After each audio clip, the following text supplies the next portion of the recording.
我们要拜访的是一只在画廊上班的边牧妹妹，她的名字叫做 Tammy。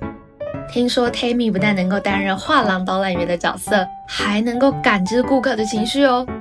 听起来有点悬的样子，有没有这么神奇？今天就让我带大家去看看吧。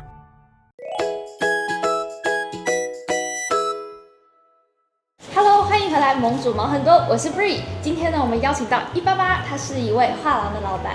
嗨，你们好，我是188，我是这一间画廊的老板。我要来跟大家解释一下，我们今天为什么拍这个企划。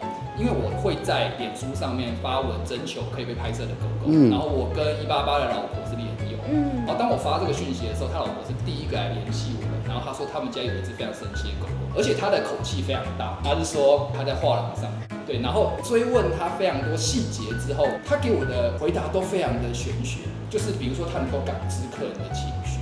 然后他会有一些上班跟下班状态上的落差，就是它是一只很有工作意识的狗。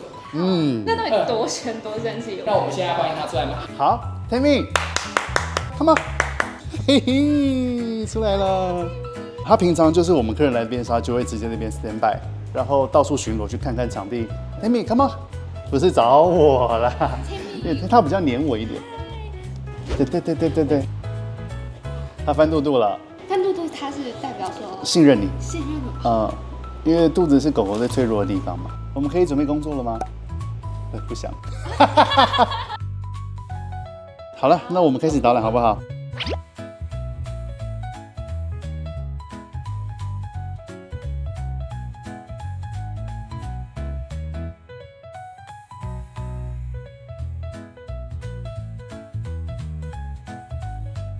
一般我们在导览的时候，Tammy 除了就是在旁边就是一起听之外，他还会有一些什么反应吗？狗狗容易感知到人们的情绪，所以客人他在进来的时候，我们并不会知道他的今天的状态如何，但是他会直接知道说他今天进来他是快乐还是开心，还是难过还是悲伤。那上一次我们遇到的是他在导览的过程当中想起他的过世的儿子，离开好几年了，很年轻，所以他一直放不下这件事。然后是导览一半突然就整个崩溃。这个客人是他一进来之后一直黏他脚边，我们不知道为什么，突然爆哭的时候就过去扑他，然后就静静的在他脚边待着。你们刚进来的时候到现在啊，应该没有听到他叫，对，所以客人会可以有一个安全的状态去摸他。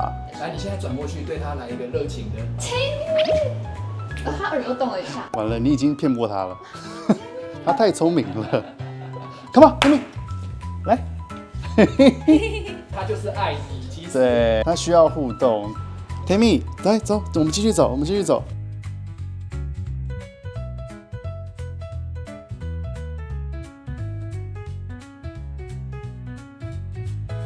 逛完这一圈结束，你们下一个会带客人到哪？我们会到那个我们俗称这里叫地球桌，就是跟客人做进行更深入的对谈。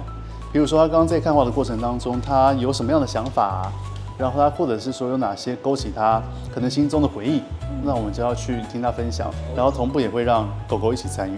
Tammy， 来过来，我们要到地球桌上了。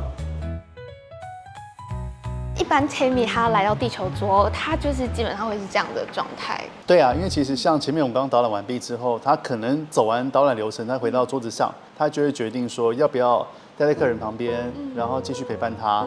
这时候就要看客人他本身有没有怕狗。因为其实有些客人他还是会怕狗，他就会到桌子底下，像现在。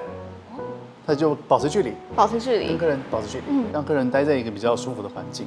Tammy 上班了 ，Tammy 上班了，哎，上班了。我听说你跟 Tammy 相遇，这有一个过程，一个脉络跟故事。很好奇怎么遇见 Tammy。这个很悬欸。最早其实是因为我跟我太太一直很想要去求小孩，那是有一天我们去找一个算命师，然后他有提到说我们的小孩寿命会比我们短。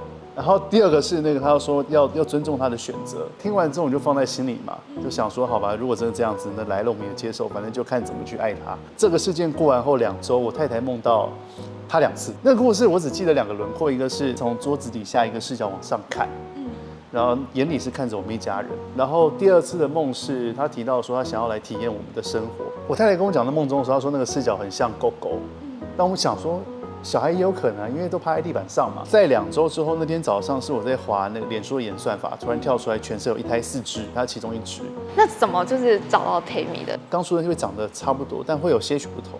可是我跟我太太第一眼就直接选到它。犬舍会帮忙把那个狗狗的晶片设定好，但晶片我们知道都是以长达10几码的乱码，但它的晶片末4码是我的生日，所以我就确定它就是可能就是梦中所讲的那只狗狗，它想来找我们。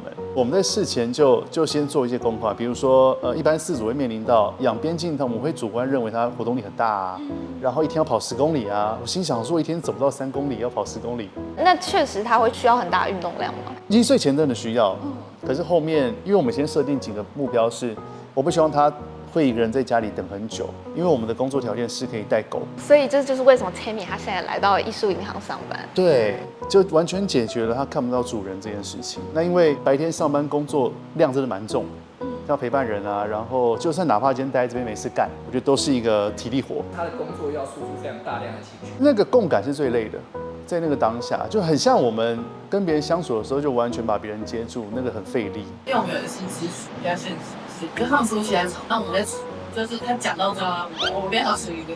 现场真的太炸裂，然后其实他也觉得那个很不舒服，所以他就趁我让我员工出门了，他就走出去，走到对面老街西，坐在河堤边看河。让我一个人静一静。很妙，很妙。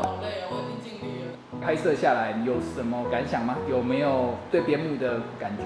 就是我其实之前在网上看到说，边牧是一只很聪明的狗狗，就是这个在情绪感知力这上面好厉害哦。就是其实刚才听到故事也好，或者实际看到 Tammy， 你就会发现说 Tammy 它就可以一眼感知到你现在是什么样的状态。有没有什么举动是让你觉得这只狗是跟其他不一样？我会觉得跟它接触之后，心情会变得比较明亮。刚才有跟就是188分享，我看到 Tammy 的眼神是很清澈的，所以我觉得其实跟 Tammy 相处的过程中是可以比较放松自己，而且你可以感受到纯粹的那种能量跟活力。即使你今天就是再累，或者是你是一个风尘仆仆赶到，但是进来到这个空间跟 Tammy 相处之后，其实你是可以很自在做自己。我觉得他们的天性跟这些举动很难被形容，可是真的是养过狗会深刻感受到他们的这种眼神很纯粹，然后哪怕今天我再累，看到他就很放松。然后或者他再累，看到我也觉得他好累了，不要靠近我。如果喜欢今天的内容的话，就帮我们按赞、订阅、分享给你身边喜欢狗狗或者是有养狗狗的朋友吧。